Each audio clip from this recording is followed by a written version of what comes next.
Di balik legenda Roro Jonggrang, ada satu rahasia kuno yang tak pernah diceritakan. Siapa sebenarnya patung ke-1000 itu? Inilah kisah Roro Jonggrang, rahasia patung ke-1000. Banyak orang hanya tahu bahwa Roro Jonggrang mengelabui Bandung Bondowoso, tapi sedikit yang tahu bahwa Roro Jonggrang sebenarnya mewarisi kutukan leluhur.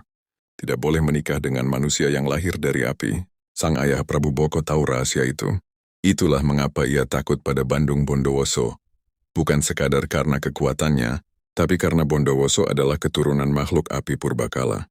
Dan ketika Prabu Boko tewas, Jonggrang menjadi satu-satunya pewaris kutukan itu. Saat Bandung Bondowoso melamar, Jonggrang melihat sesuatu yang tak dilihat orang lain. Bayangan Bondowoso tidak sepenuhnya mengikuti tubuhnya.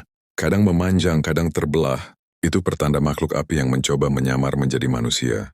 Karena kutukan leluhur, menikah dengannya berarti Jonggrang akan kehilangan wujud manusia. Ia mencari cara agar tidak menolak secara langsung. Karena Bondowoso bisa menghancurkan seluruh kerajaan, maka lahirlah syarat mustahil, 1000 candi dalam satu malam. Ini bagian yang banyak orang tahu, tapi jarang ada yang tahu apa yang dibangun. Bondowoso pertama kali, candi pertama bukan bangunan biasa. Itu adalah penjara roh, tempat ia berniat mengikat jiwa Jonggrang setelah pernikahan nanti.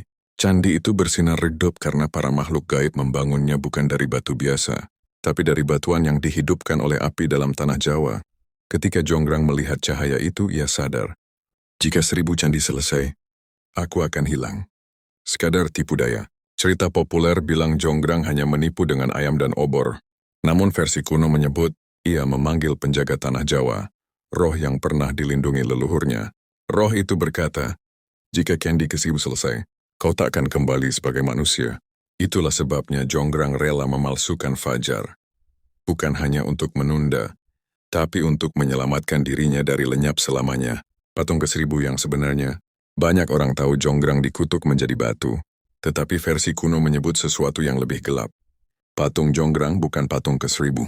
Ia adalah nau penutup, untuk menahan candi ke-1000 agar tidak aktif selamanya. Karena begitu Bondowoso murka dan mengutuknya, energi api di tubuhnya merambat ke candi-candi yang belum selesai.